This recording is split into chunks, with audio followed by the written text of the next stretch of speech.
Siren Song by GaPJaxie. Chapter 12.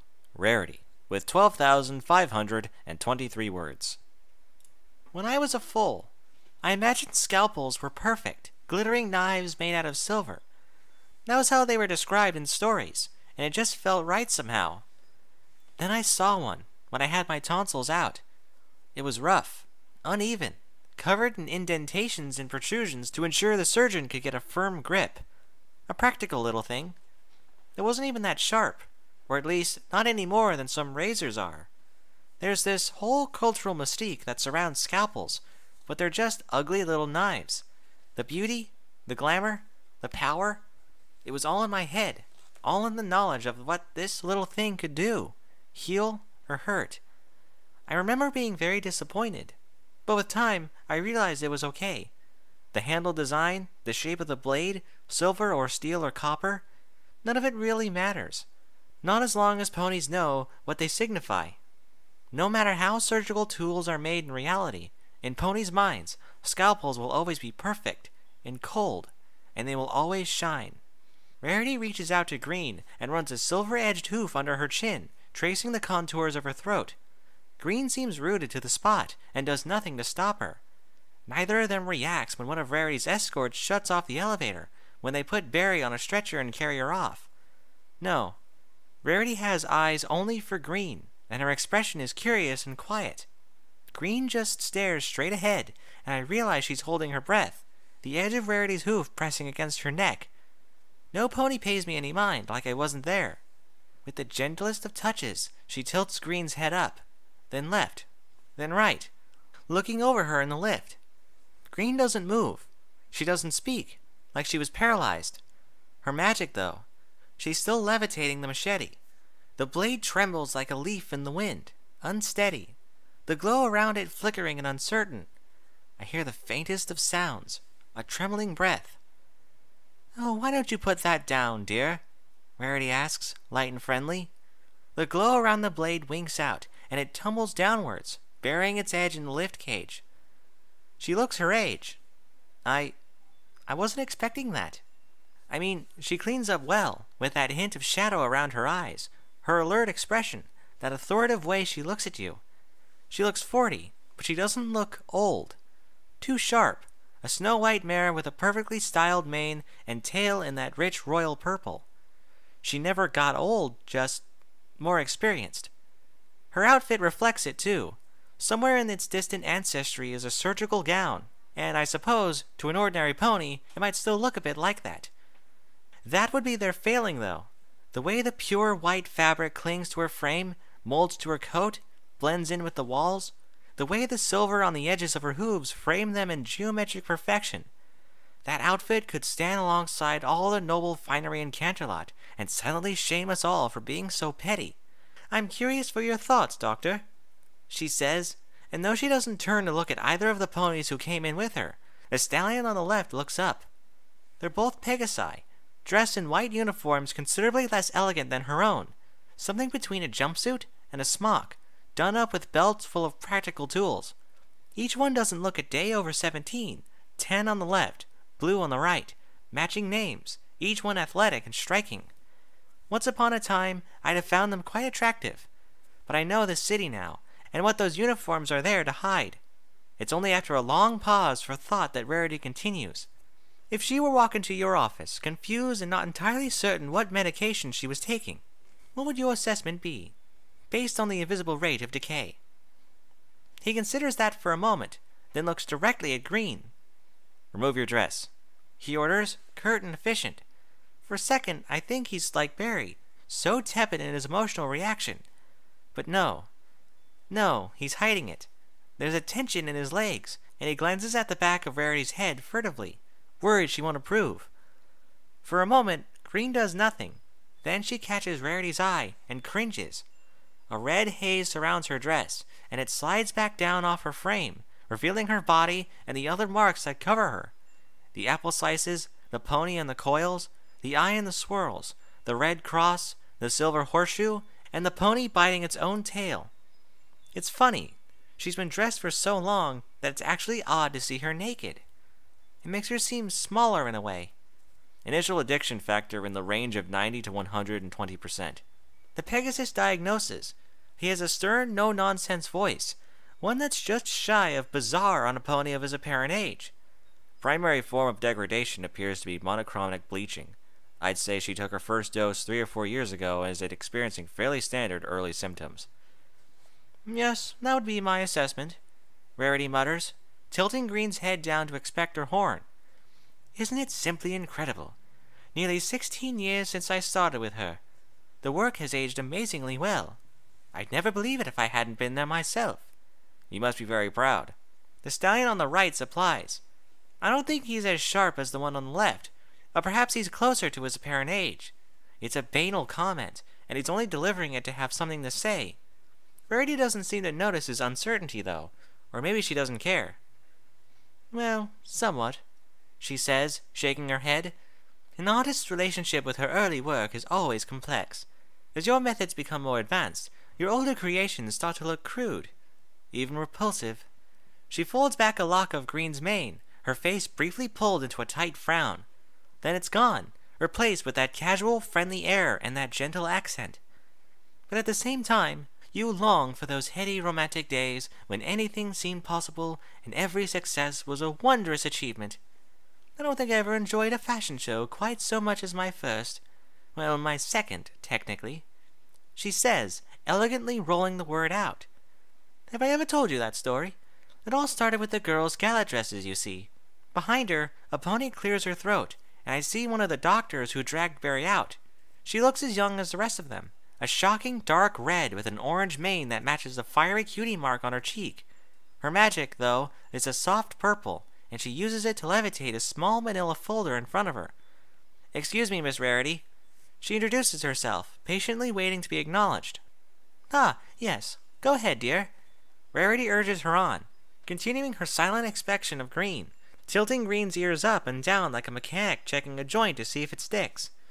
It's unreal to stand there and watch this, and if it weren't for the other ponies occasionally glancing at me, I'd wonder if I'd somehow turned invisible again. 4 casualties in total. She recites like she was reading from a list, though the folder remains closed.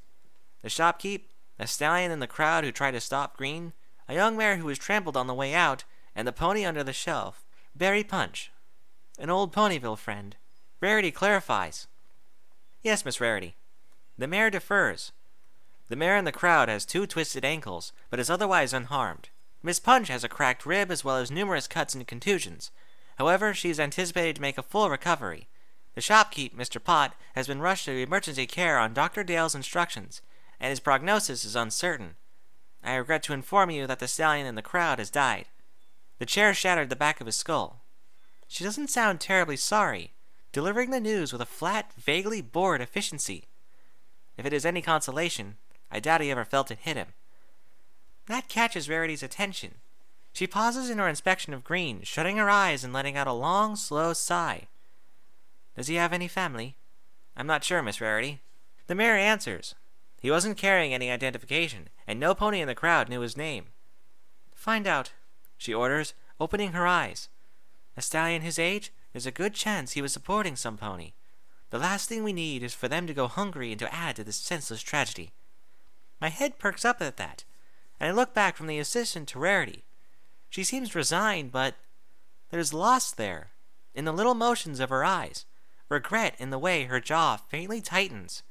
Something else under the surface, too, but that news actually bothered her. Yes, Miss Rarity.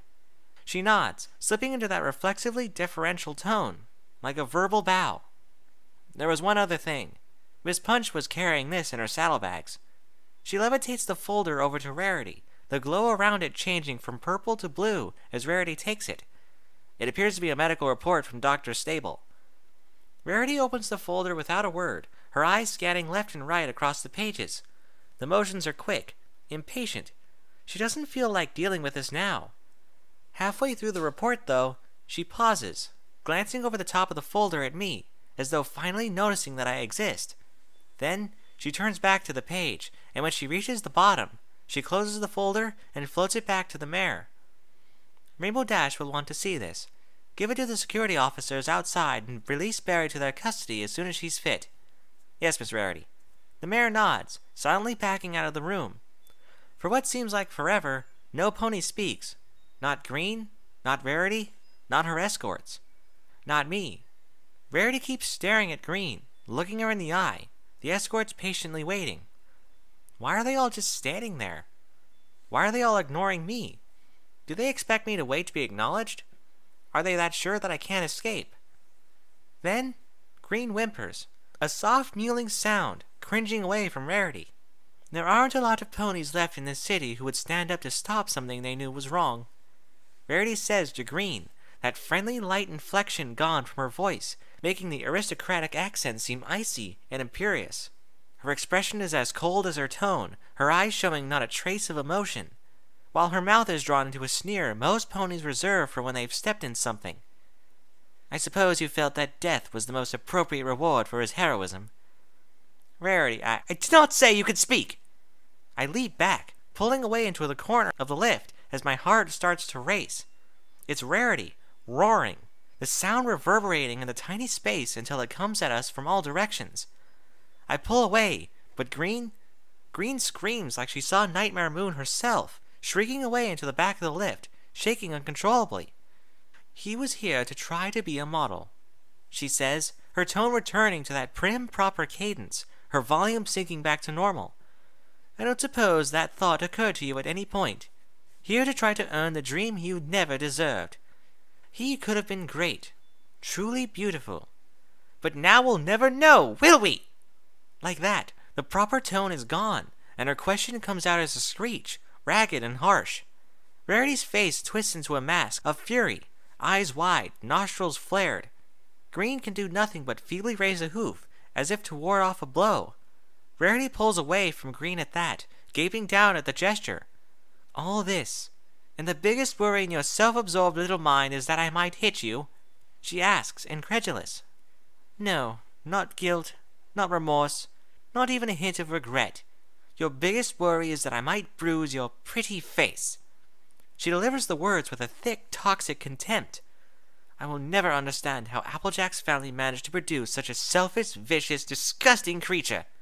Stop it! My own voice catches me off guard, and next thing I know, I'm across the elevator car, between Rarity and Green.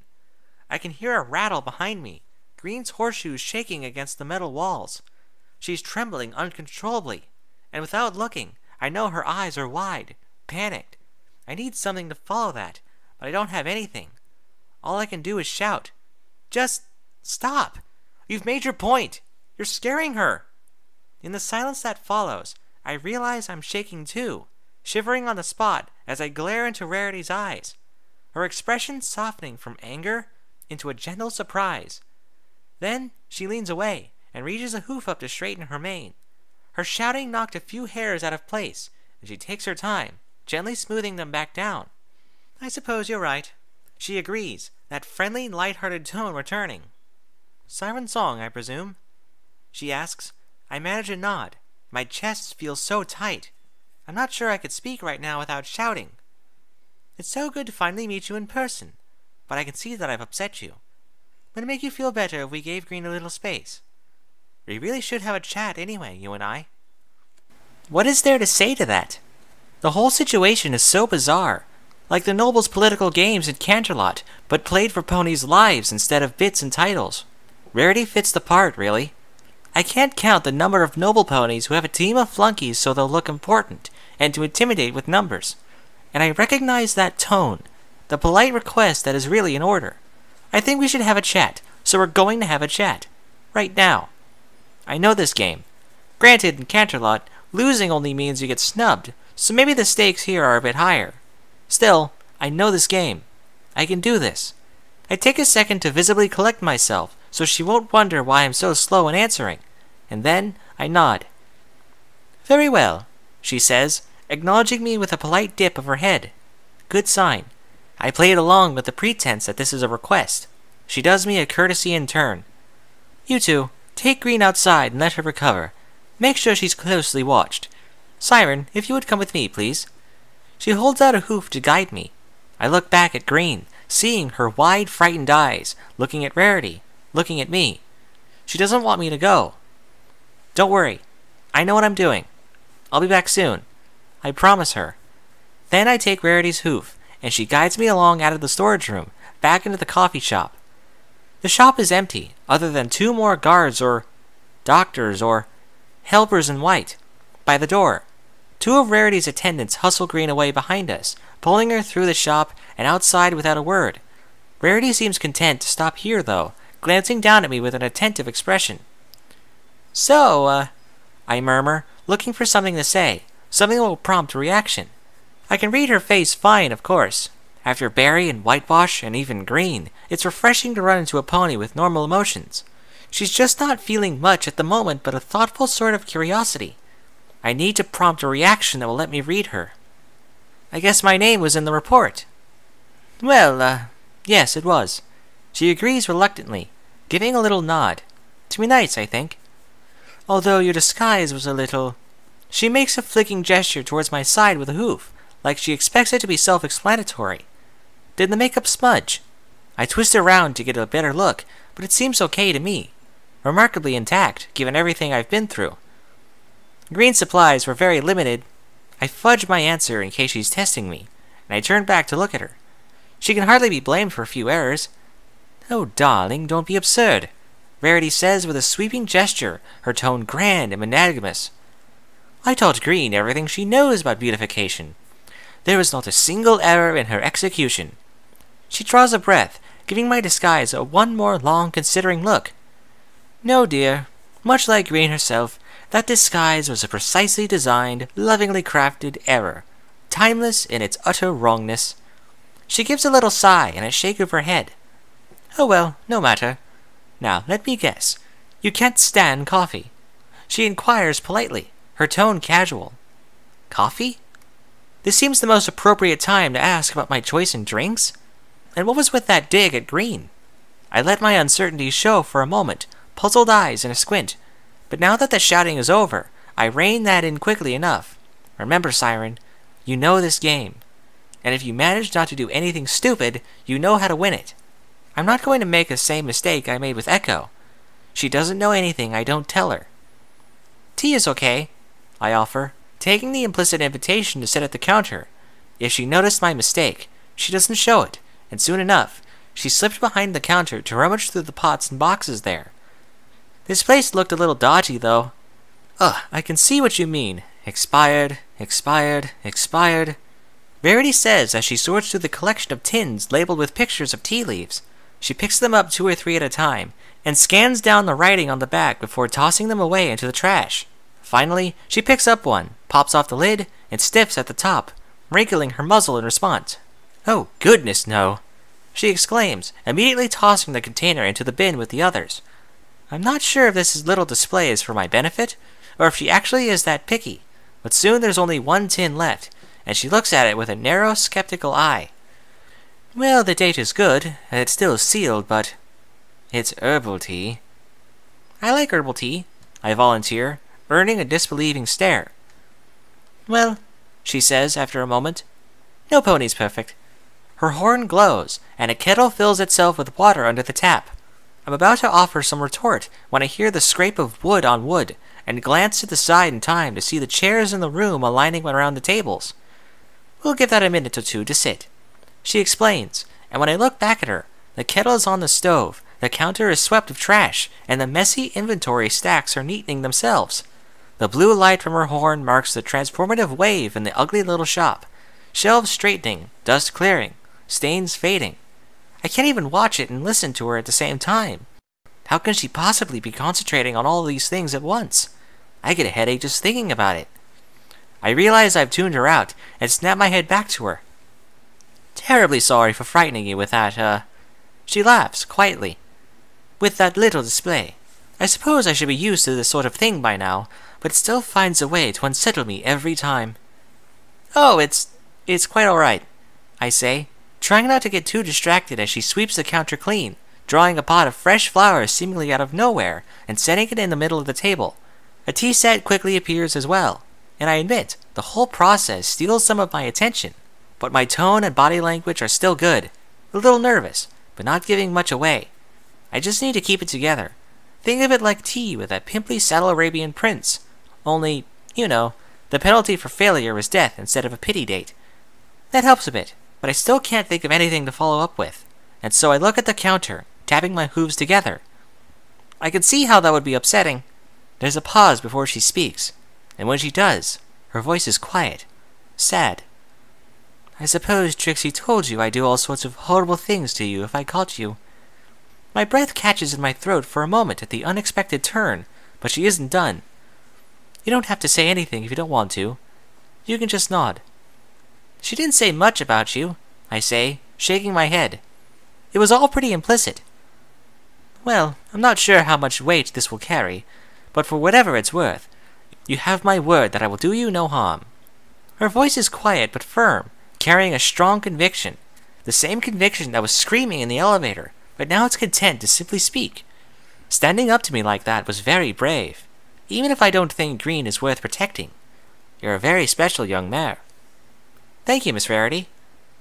Hearing her speak does make me feel a bit better, or less tense at least, and I look up from the counter in time to see her smile. I notice her horn isn't glowing anymore, and when I look around, the dingy little shop is transformed.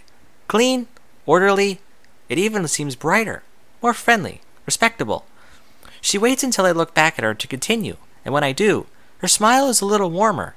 I guess even she likes knowing her work is appreciated. It's just Rarity, dear. Now we do still need to talk. Do you feel up to that? She asks. I recognize the trick, smiling at me, encouraging me, making it so I can't say no to that request without looking like a fool. It's not a terribly unreasonable trick for her to use, though, and I think this request might actually be a request. I'm half tempted to say no and test that theory, but not yet. Better to nod. Let's start at the beginning, then, she says, focusing on me with a surprisingly earnest interest. Why don't you tell me about yourself? I'm an artist, I say, and I catch the skeptical glint in her eyes when I say it. Acting, mostly, but a little bit of everything. She doesn't really believe me, and so after a moment I add, I never did much with fashion, but that outfit is brilliant. I feel like I could cut myself on it. It seems like a shame, though. I bet most ponies think you're in a slightly neater uniform. You do have a good eye, she observes, her skepticism fading behind a layer of gentle enthusiasm as she glances down at the work. You're quite right, of course. You wouldn't believe the number of ponies who approach me and ask when I'm going to stop tinkering with that dreary jumpsuit and go back to making ensembles the way I used to. Naturally, I tell them that I'll go back to those frilly things just as soon as they go back to using stone tools, but... She gives a superior little chuckle. They don't understand. It doesn't hurt your reputation as a designer? I ask, and I think I can feel a bit of normalcy returning.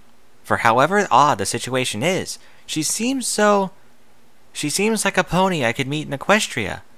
A somewhat self-absorbed noble pony with too much power, and a bit enamored with her own work perhaps, but maybe she's earned it. Oh, Siren, that's a worry for young artists, she answers, fixing me with an encouraging smile. With experience and practice, a time will come when you know what your work is brilliant, and you don't need any pony to tell you so. I know what I did, even if most ponies lack the capacity to appreciate it, though I do welcome the occasional insightful spirit. She says with a teasing air, aware of how vain she's being and making fun of herself for it. It doesn't quite bring a smile to my face, not under the circumstances, but I do feel myself relax. And well, I smile. I mean, it's not genuine, but I can pick up on the cue. I'm not blind. And you're so humble, too, I supply, and she laughs, a merry little giggle. Well, we must have our standards, she demurs, with a little smile and a glance down, obviously and painfully insincere. Now, I can see that artistic expression is your special talent, but I keep an eye on the up-and-coming artist division, and I'd certainly never heard of you before this whole kerfuffle with Trixie. Riots, murders, fires, and she calls it a kerfuffle? I'd hate to see a spat by that standard. Have you not yet had a chance to truly create, or do you keep your work private? Oh, mostly the first one, I cover smoothly, showing a hint of embarrassment with a flick of my gaze to the floor. Though I do have one piece I'm proud of. It's a scale model of Canterlot, the city, but it doesn't contain any real buildings. I was trying to capture the essence of the city, rather than copying the visuals. Every pony who looks at it is certain it's vision, and starts looking for where they live, but they can't find it. It's not exactly a masterpiece, but it's my first real experiment with expressionism, and it was very satisfying to watch ponies who have lived here for years be stumped. Oh my, that sounds like a delightful little puzzle, Rarity says with a giggle. I should quite like to see it. Who have you had the chance to show it to so far? Obvious trap. Obvious enough, I think it's best she knows I saw it, even if she doesn't realize how well I avoid it. I glance down at the counter, then back up to her, hesitating to answer. No, Pony, really. I defer, pretending to stew under her gaze. Just my, I bite my lip a little. Trixie liked it, and guide the conversation back to safer topics.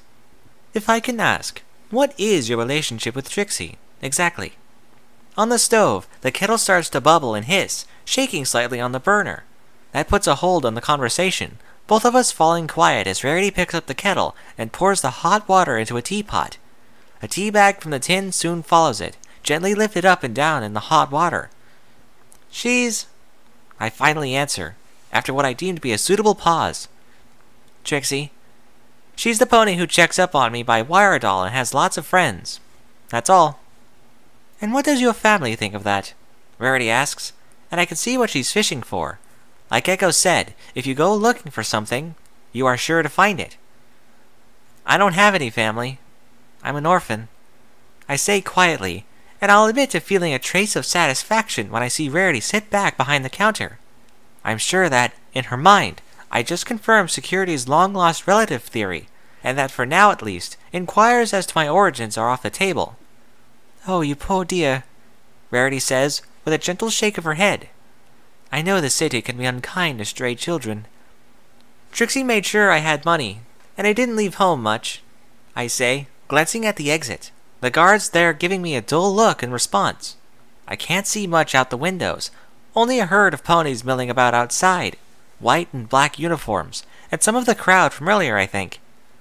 I guess I'm realizing now how unkind the city can be, I add, a touch sad, with a little sigh that sells me as the sweet, naive child of privilege. Throw in my crime boss aunt or mother or whatever, I'm downright tragic. It does have a certain harsh character, she admits, with a wistful little hiss of breath, buying it without hesitation. Things never came as easy here as they did in Equestria. Sometimes it seems that for every step forward, we take two back. Hunger, crime, the leaks, this whole business with Poison Joke. There are mornings where I wake up and wonder what right I have to lead these ponies, with the condition the city is in. Those ugly moments of reflection. That was unexpected, and when I look back at her, she's staring down into the teapot, lifting the tea bag's little cord up and down. I could follow that up with something banal, of course, move the conversation along, but no. Time to take a risk. The security officers outside don't like that sort of reflection, I say, gentle and quiet, ready to diffuse an angry response if one should well up. It doesn't, though, and instead, she nods. Well, Rainbow Dash has been nervous about that sort of talk ever since the war, and I can't say I blame her, but it is disappointing, at times. Her voice sinks for the last two words. It makes her seem tired, worn, and she pauses faintly before she goes on. I may not have agreed with science ideals, but at least vision used to stand for something. These days, it feels like vision stands for itself. Again, I have the chance to offer something banal in reply, something safe, but dare I hope? Wait, you didn't like him? I ask, as she snaps out of her little reverie, raising her head from the teapot. But you founded the city. Is that what they're teaching these days? She asks with a gentle little laugh, like that softer moment that never happened. She lifts the tea bag out of the pot, restoring its lid and quietly pouring 2 cups. No, it wasn't nearly so simple as all that. What happened with the princess and sign was troubling, of course, troubling to us all. But the way his more fanatical followers tell it, you'd think that princess gored him with her horn in the middle of the street. She gives the faintest roll of her eyes, lifting her teacup to blow on the liquid inside. It's pink and smells like oranges, a fact that makes her nose wrinkle. I was upset, mind. She continues, putting her teacup down as quickly as decorum would allow. But that was about the extent of it. I can't say I wholly disagreed with the princess's decision. It was really Twilight who took it hard. Leaving Equestria was her idea. The rest of us came along when it became clear we couldn't talk her out of it. So, you don't have anything against the princess? In a testament to my acting ability, I managed to keep my tone casual, even moderately curious, when by all rights, I should be shouting for joy. I even take the time to sip my tea, careful not to stare at her too intently. It does taste like oranges. Well, don't spread it around. At this point, it's practically official policy that Princess Celestia starts every morning with a breakfast of fresh kittens, Rarity says, adding a little snort. But, privately, well, we had our good times. She was so supportive back in the old days, and even when things were bad, she never did me any harm. That whole business with Siren was troubling, yes, but there were extenuating circumstances. Immediately, a number of questions spring to mind. What extenuating circumstances? Why do you put up with something you know isn't true? Can you get me out of here? I stomped them all down, though. At this point, no matter how good my tone is, continuing to ask questions on this subject will become conspicuous. I force myself to nod, and sip my tea again, seeming to mull over what she said. I suppose, I finally say, shaking my head. I guess I'm discovering the city for the first time, really. Away from home and without support. I cast my eyes down a little, to add that melancholy kick. I am so cute. I saw your ankles earlier. Rarity answers softly, reaching out to pat my shoulder. Sympathy pat. Nailed it. I can't imagine how terrifying that must have been. I am so sorry. Is the whole city this way? I ask, looking up into her eyes. She seems so sincere, so sad. The first pony here like that I've seen. She even feels like a real pony, without that greasy saccharine stink. It's so inventively sadistic. Every time I think I have a handle on it, it finds a way to get worse. It can seem that way, I admit. Rarity nods. I'm not blind to why some ponies want to go back to Equestria, but you have to keep things in perspective. And what perspective is that? I ask. Well, it's like green, really, she says, rolling her teacup back and forth, watching the liquid slosh around. You can't imagine how proud I was when I first saw her on stage. She was gorgeous, and every pony knew it. I felt like I'd wasted my entire life before that moment, fiddling with fabric and stitching. It was a grand achievement, a true masterpiece of her era. She trails off for a moment, lost in thought. But with one came two, then three, then 4, then 10. What was unique became standard, and I realized I was spending my career creating the same tired shapes, over and over again. The upturned muzzle, the smooth flank, the ample tail. And worse, I started to realize precisely what sort of creatures I was creating. She tilts her gaze up at me, matching my eyes, her own so soft and intense. You know she was about to shove you off that lift to save herself. I guess I do. She was thinking about it, I answer, after taking a moment to collect myself. But she had her chance, and didn't. You can't know what she would have done, given a few more seconds. That's a very forgiving way to see things, Rarity observes, giving me a curious look, head tilted faintly to one side. She's obviously surprised but also pleased, none of Trixie's derision, or her contempt for the notion. I prefer to think of it as generous, I reply, and Rarity cracks a faint smile at that. I'm getting a little incautious, but she obviously finds me charming, and if she might be my ticket out of here, worth it to learn more about her. So green is a metaphor for the city's downfall, then? Quite the opposite, actually. Rarity replies, with a more casual tone. Whatever darkness may have rested in her heart was always there. She was a petty, loathsome creature long before you and I met her, but that fact was hidden to our eyes. Now we can see it, and that ugliness in her heart stands out all the sharper in contrast to her physical appearance. Oh, it's easy to become upset with her flaws, but when you take a moment to consider it rationally, Green is objectively better than she was before she met me. So it is with Vision. She lifts her cup to her lips, sipping at her tea. I shower the ponies of this city with wonders. It's hardly my fault if they choose to squander them. She's been so sweet so far that, for a moment, I'm sure I misheard. No pony could really be so callous, so casually indifferent to what's happening here. I'm staring at her, looking for the cruel jape, that little wink that signals she knows her gifts are poisoned candy, and is laughing at the city's misfortune. I'd expected from Green, Trixie, even some of the others, but I don't see it here. She's just making conversation, like she really doesn't know. I wouldn't consider mantles a gift, I say quietly, testing those waters. I have plans, things I can say to qualify the statement if she explodes like Silverhoof did, but all she does is look up at me with a curious frown. Coming to terms with your special talent is a part of coming to terms with yourself, understanding who you are. This way, this isn't how it's supposed to be. I'm braced for her reaction, but all her expression does is encourage me on. My dear Siren, I couldn't agree with you more, but surely you must see that this is how it is. But it wasn't always this way. I shoot back, and I realize my voice is rising. Maybe green was always this bad, but not all of them. This isn't how ponies are. We aren't this cruel. This place, the markers, they're like grotesque parodies. Can't you see what you're doing to them? Can't you see that it's all gone horribly wrong? At some point, my forehooves ended up on the countertop, and I ended up standing, shouting. I don't realize what I did until it's over, my body shaking, every muscle tense. My shoulder throbs from Green yanking me earlier, and for a moment, I have to settle back down, letting that leg hang limp. You had to do something, Siren, and while that was something, you probably should not have done it. Rarity shows no reaction, sipping her tea as she mulls the matter over. Maybe she'll forgive me. I didn't know what I was doing. That came out of nowhere. She has to know that it's because I'm under stress, right? I didn't mean to snap at her that way. It just came out. She saw my burnt ankles. She knows. She'll understand. She has to.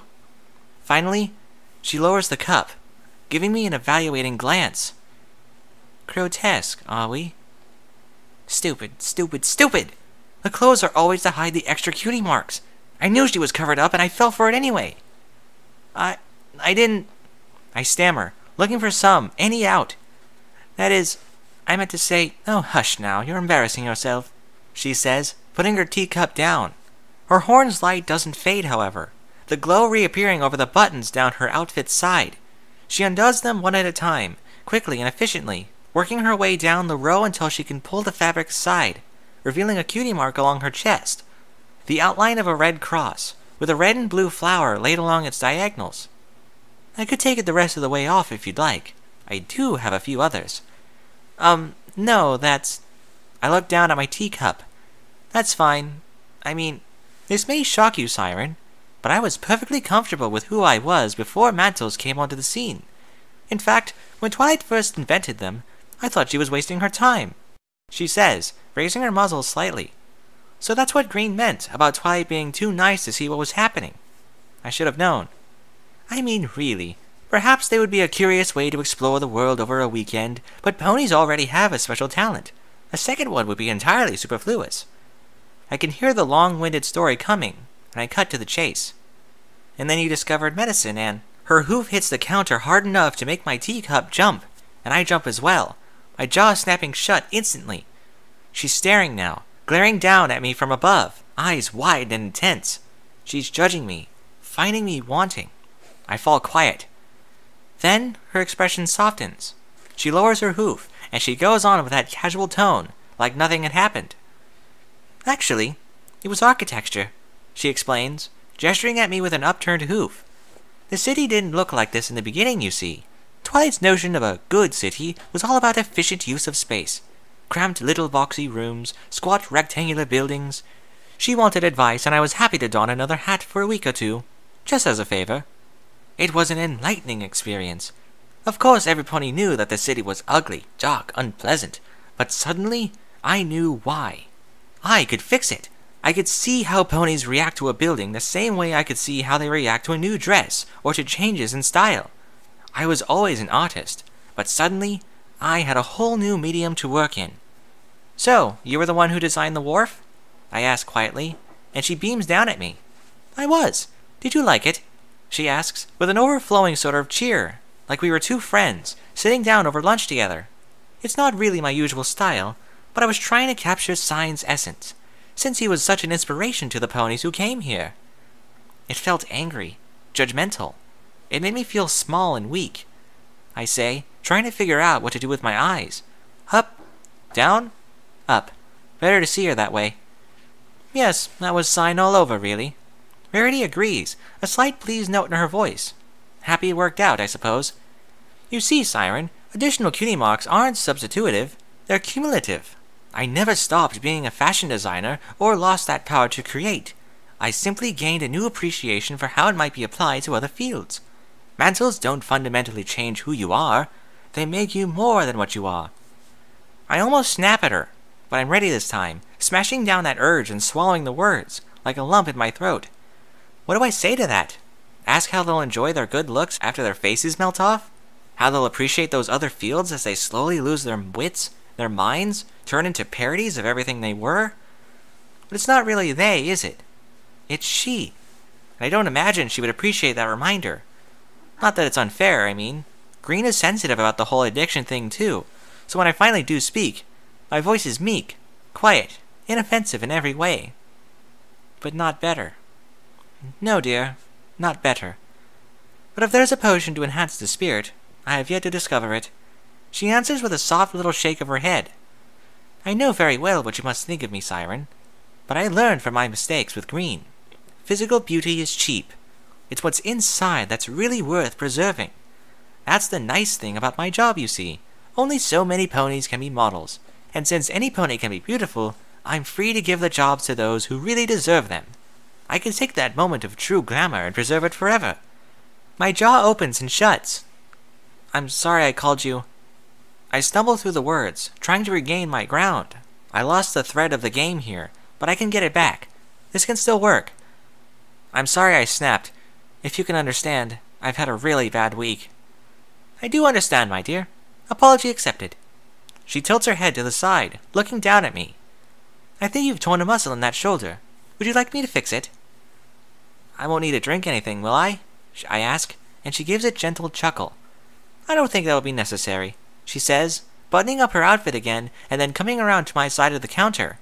The tip of her horn shines, and a bright blue beam strikes down into my shoulder. It feels oddly cold, tingly, numbing. Yes, that's definitely torn. Now if you would hold still, this will sting a little tiny. I feel a tugging at my shoulder, and a faint stinging. Then the room starts to shake. At first, it's just a faint vibration. Then the whistle of a train echoes through the windows, and the room starts to shake in earnest, teacups rattling along the countertop. That stinging point in my shoulder seems to rattle as well, weaving up and down wildly, the sting coming harder, hotter. Then my shoulder tears open, blood pouring down my leg. I scream. After everything I've been through, maybe pain shouldn't bother me, but I can feel it. I can feel all the muscles and flesh in my shoulder wrenched out of place, sliced open in a long, jagged line. I try to pull away, but Rarity's horn goes out at once, and she grabs me with her hooves to hold me still. I'm trying to get away from her, but she's stronger than me, and every train against her causes another flash of pain and current of blood. Shh, shh, she says as the room shakes around us.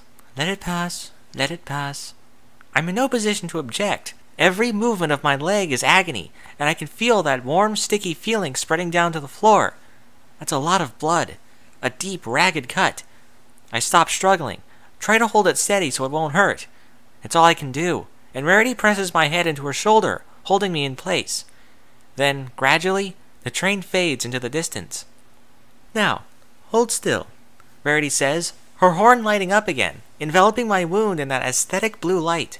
It's a good thing she told me, or the release from pain would have actually made me slump with relief. That throbbing agony reduced to a numbed pinching. At once, the blood flow stops, though I can still feel a sticky crimson sheen covering my shoulder and leg. Rarity levitates the kettle over, checking the temperature of the water inside before pouring it over the wound, washing the blood away.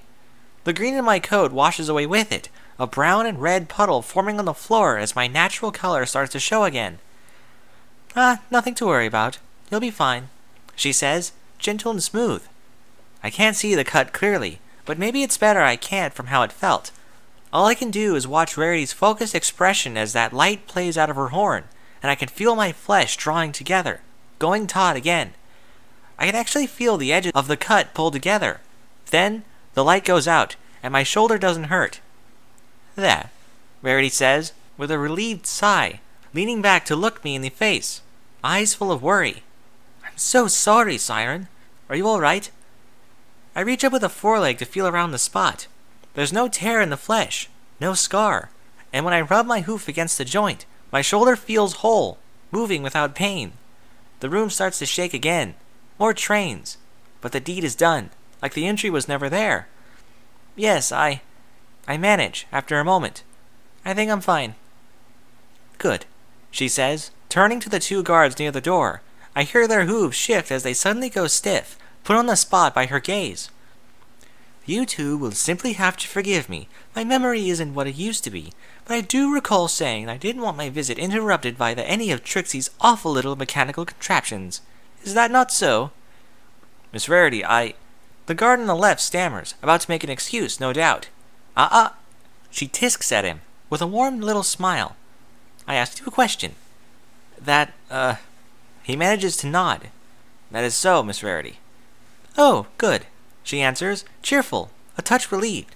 You see, I wasn't certain, because, and this is the confusing part, one of her wretched trains just made me botch an incision! The fury comes so hot, so suddenly, that even with every warning she gave it was coming, it still catches me off guard, and I scramble away as the guards pull back. Verity's face is twisted into a snarl, her teeth bared as her eyes go wide, unblinking and intense. I shall find out who is responsible for this travesty immediately, Miss Rarity.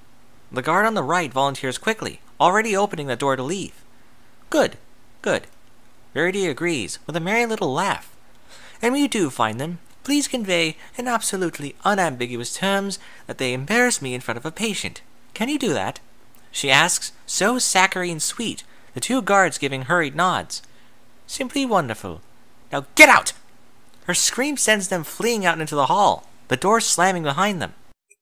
It's only in the silence that follows that I realize my heart has started to race, my breath coming in shallow pants. Rarity draws a deep breath, letting it out with a wide sweeping motion of her hoof. And we let the anger out. She breathes the words out slow, calm. Terribly sorry about that. I take my work very seriously, you understand. I swear, sometimes I think the other doctors exist solely to make me look bad. Oh, no, I understand completely, I say, managing a nod. Okay, some mood swings there. But she did slash open my shoulder. Maybe it's understandable. She's under a lot of stress, too, I bet. Stay on task, Siren. Right. I didn't think those were all Trixie's trains out there. Not in the sense of owning them, no. But they're all her fault, Rarity says, with a sharp little snort. Back when the city was new, ponies moved through the corridors the proper way. Carts, wagons, sky chariots, or stars forbid, walking. Trixie was the one who sold Twilight on that ridiculous notion that we needed an in-street rail system when we already had Rainbow's trams. I mean, have you seen them? Squat, ugly, boxy, greasy little things that practically shake the towers down when they move. They're simply awful. She delivers the word with a faint dramatic groan, like a terminal patient on their deathbed. I want to ask more, but now we're definitely getting into subjects that even Trixie's poor lost relative should know about. I'll have to read carefully. But she's obviously a bit fond of me. That should give me enough wiggle room. I guess I never stopped to think about it, I say, sitting back, my heart slowing down as we settle back into normal conversation. The way she talked, about herself, well, I knew she had money and power, but I always thought of her as a showmare. She's a parasite and a fraud, more like. Rarity replies, shaking her head.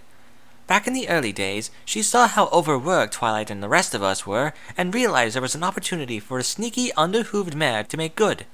She rounded up a pair of mechanists named Flim and Flam, as well as a doctor's stable and a few other hangers-on, and managed to persuade Twilight that they were the solution to all the city's problems. Oh, I say, tapping the floor as I think. So, is that why she sits on the city council even though, we can't get rid of her? Rarity exclaims, exasperated, spreading her hooves and looking up to the ceiling for a moment. She managed to trick Twilight into building a city that's wholly dependent on her little toys. Trains, wire dolls, elevators, bilge pumps. She rolls the word out with a smooth emphasis, like it was somehow particularly absurd. Every pony knows she's a two-faced little witch. When dissent was in, she was a protester. When the war was on, she was a rebel. When it ended, she was a loyalist. And now that the government is weak, she's a criminal. And Neptune's bounty? I ask. It's pressing my luck a little. but she's obviously distracted, and this is good information. She doesn't notice anyway, taking the question at face value. I mean, I know it's where she lives. It's where she cowers, more like. Rarity scoffs, quick and curt. It's a fortress that puts her and her little minions at well out of reach of even Rainbow Dash. Not all of her minions, but somehow, bringing up Dr. Stable is probably a bad idea. I don't think she's intentionally deceiving me. I don't get any of that from her face or eyes, but ponies often simplify the truth in their own favor, particularly when they're emotional. Rarity is just downplaying Trixie's influence because she sees herself as part of the legitimate government. And I mean, isn't she? She's got a bit of a temper, sure, but she fixed my shoulder. I think Trixie would have ground salt into the wound and motivate me not to get injured in the future. And yeah, she blew up in green, but none of what she said was really untrue, was it? I suppose that brings us to what's going to happen to me, I say, glancing down for a moment to explain away my delay in answering. The hot water has really done a number on my disguise. That entire shoulder is fuchsia again, and rivers of that bright shade run through the darker green. Rarity accepts the pause without question, giving me a reassuring nod. You understand that I can't give you to Trixie, she says, reaching out a hoof to touch my shoulder.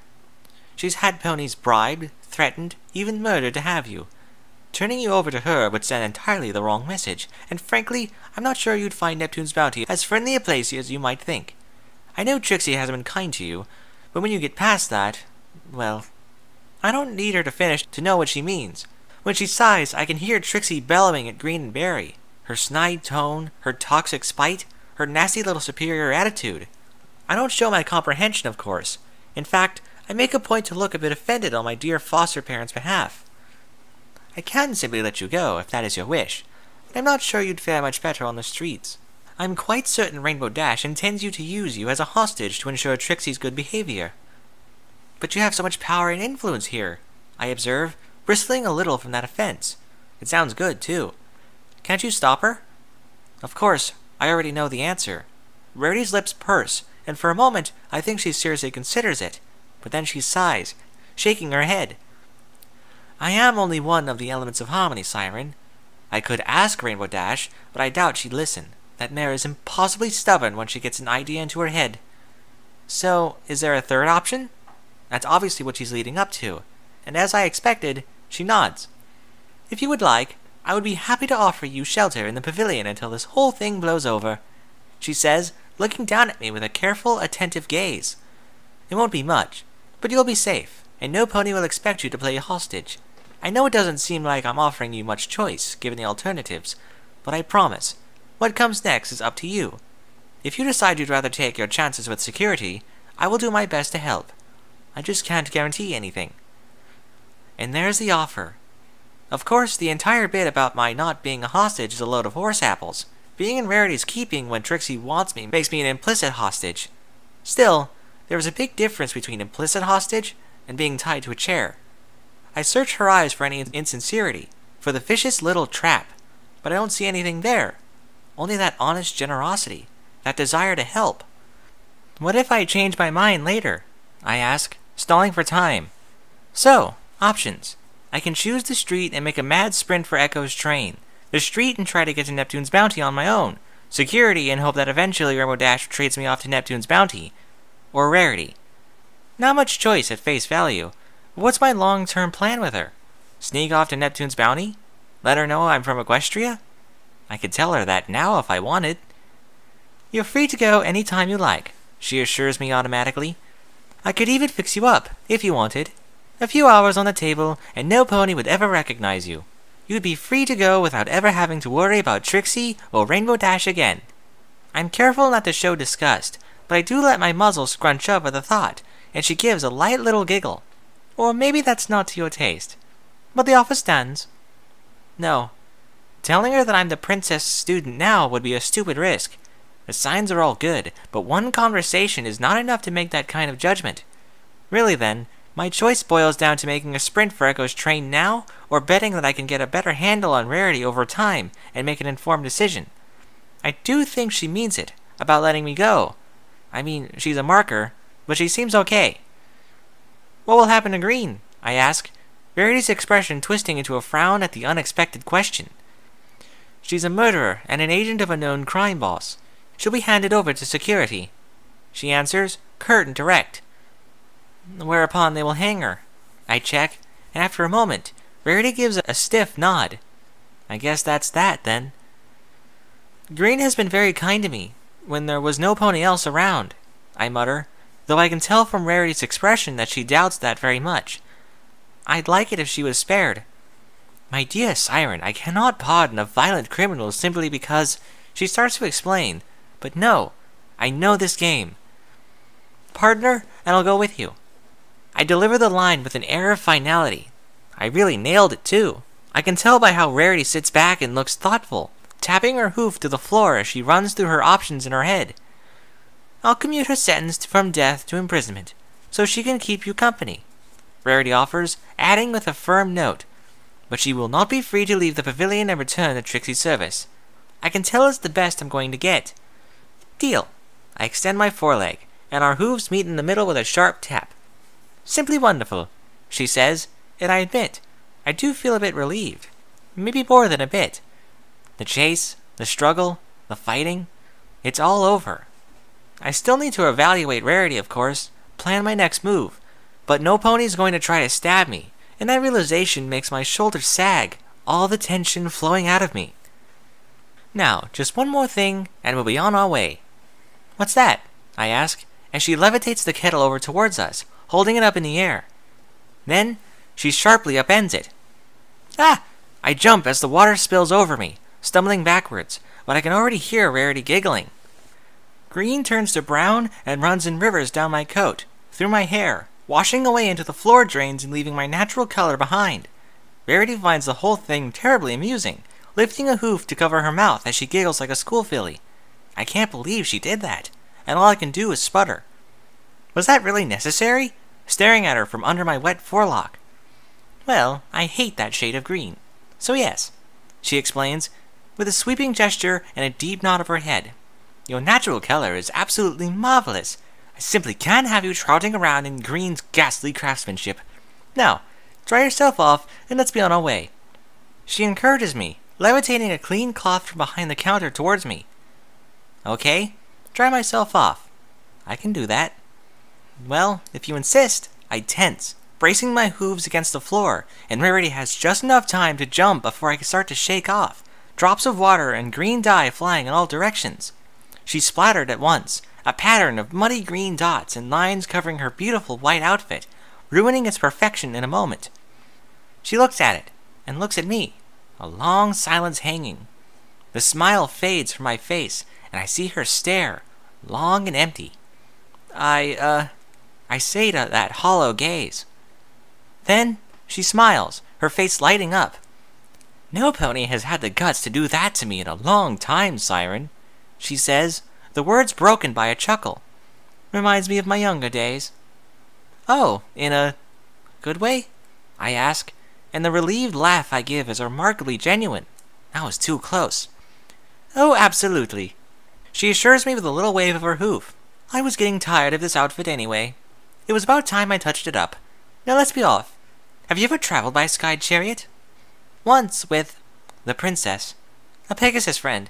I finish lamely, gulping down the last of my tea. I don't think she noticed, though, turning me to lead me out the door. The street outside is crowded. I can see there are trains in motion, the line quickly clearing, and the floor faintly shakes with their passage. Closer at hoof are clusters of those white-suited minions of Rarities, keeping the crowd away or the street clear.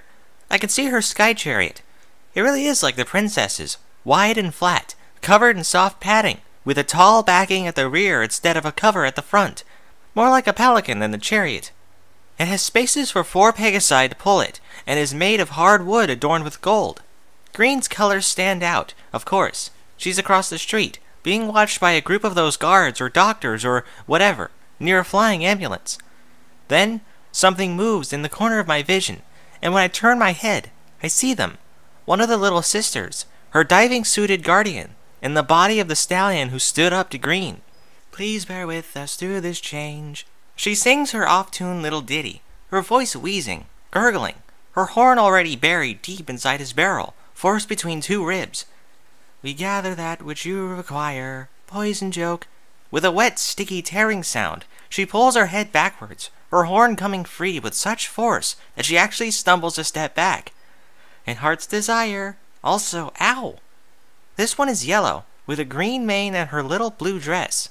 The colors make the blood stand out more, fresh lines of it running down her face. One line touches her eye, and she flinches, squeezing it shut. "Oh, let me get that for you, dear," Rarity says, stepping up to the little creature and her guardian without fear. Her horn glows, and she picks up the filly, wiping the blood from her face. "There, isn't that all better?" "Yes, Auntie Rarity." She sniffs, reaching to rub at her eye, her muzzle scrunching up with obvious discomfort.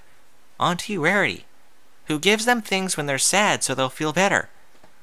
Rarity coos, leaning in to nuzzle the little filly nose to nose, the contact leaving a spot of crimson on Rarity's white muzzle.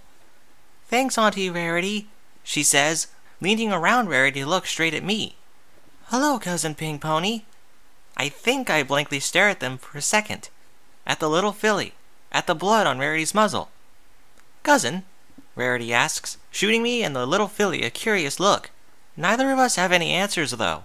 I doubt the little filly can lie, and the dumb look on my face is certainly genuine.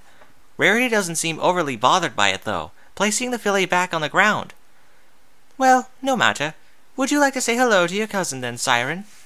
I feel my stomach starting to churn. She has a blister on her face, or a sore or something that bleeds. I can't tell how much of that blood is hers, how much is from the stallion. It all stinks, though. So sweet the smell has come around and become caustic. Rarity is looking at me, waiting to see what I do, but she has to see that this is disgusting, right? She's just putting on airs because there's no point in yelling at her, right? I look at Rarity for something, anything, a line out of this, but she only looks expectant, maybe a little annoyed. She's wondering why I'm taking so long to say anything. If I refuse, I'll offend this filly. I'll offend Rarity, and then Rarity will never help me get out of here. I look at Rarity and swallow. She's obviously gotten used to it. So if she can be this filly's aunt, I can be her cousin. "Of course I would," I chirp. "Cute little thing." Her guardian's helmet tilts as I step up to her, that drill banging against his side as he twists to follow me with his gaze. I can't see his eyes, but I know he's watching me.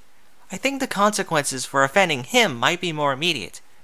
"Hello there, cousin." That sounded good. Very convincing. "I'm surprised you recognized me. I'm not pink, after all." I lift a hoof, patches of green still visible where the water failed to reach. "No, you're still really pink. That just makes you look like a pink pony who threw up on herself. It's kind of gross," she asserts, with that wheezing voice, like a set of organ bellows. Her stomach jumps, like a hiccup, and a trail of crimson drool starts to run from the corner of her mouth. Besides, there aren't a lot of ponies in the city who don't glow.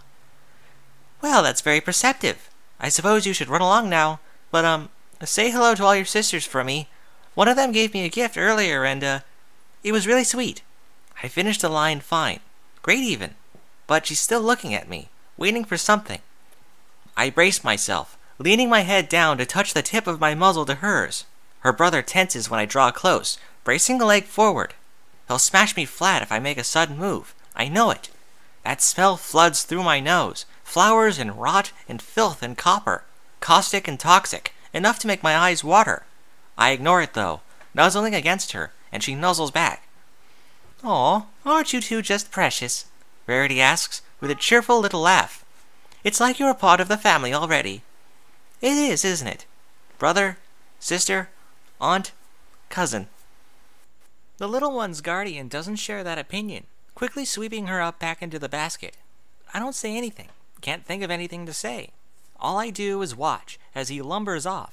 He's so heavy the floor shakes with his brass-bound steps, and he shambles like he can barely support his own weight. Yet somehow, for all that, he makes good time, quickly moving down the street. The little filly leans out of her basket to wave to us before she's too far out of sight, calling out, "Goodbye, Auntie Rarity. Goodbye, Cousin Pink Pony." "Goodbye, dear," Rarity calls after her, waiting until she's away before looking back to me. "Are you ready to go, then?" she asks, gesturing to her sky chariot, like nothing happened. But why should she be acting like something happened? I mean, we just said hello to her little niece, right? That's how it works. If that gets me home, I mean. I take a breath. Take a second to clear my head. I look around, and the guards here appear to be clearing away, but Green is still across the street, waiting by the ambulance. In a moment. I want to tell Green she's going to be okay, I answer, and Rarity nods, gesturing me on that way. It's refreshing that she trusts me enough to let me go off on my own, and I quickly trot over to Green and the guards watching over her. Siren? Green asks, looking at me as I run up. She's wide-eyed, alarmed, her mane a mess. What happened? Why did the soldiers leave? Don't worry, I fixed everything, I say, quick and reassuring. She's obviously panicked, and why shouldn't she be? She doesn't know what's happened. I got Rarity to pardon you, or, well, commute your sentence, but you're going to be okay. What? She asks, trembling, looking wildly between me and the white-suited guards watching her. Why? Why would she do that? It's okay, I say, keeping my voice soft. We're going to the pavilion together. Green goes stock still, her eyes shrinking to pinpricks. Her trembling becomes more noticeable, like she's having a seizure. The guards are on her notice too. She's freaking out. One of them says, reaching back into his saddlebag for a needle. Hold her down and... No! She screams at the top of her lungs, her legs blindly flailing backwards, catching one of her guards in the side. He goes crashing to the ground, and as soon as her hooves hit the earth, she's galloping, sprinting away, throwing me to the ground as she slams past. I'm knocked spinning to her side. I'm knocked, spinning to the side, hitting the stone hard, but I can hear the crackle of magic. Green screaming at the top of her lungs. When I look up, I can see that 2 Earth Pony orderlies have tackled her, and another 2 unicorns are holding her in place with magic. Still, she almost manages to throw them off, thrashing like a wild animal as they drag her back towards the ambulance. No, please, help! She screams, her horseshoes producing a screeching whine as she scrambles them over the stone. Any pony, please! The soldiers watching over the trains are still visible in the distance, and she reaches out towards them, shouting, Security! Don't let them! Then the orderly gets her in the shoulder with a syringe, jamming the contents down inside her. No! She bellows, less than sedated, fighting every step of the way as they drag her towards the ambulance. Not again! Not a... The ambulance doors shut,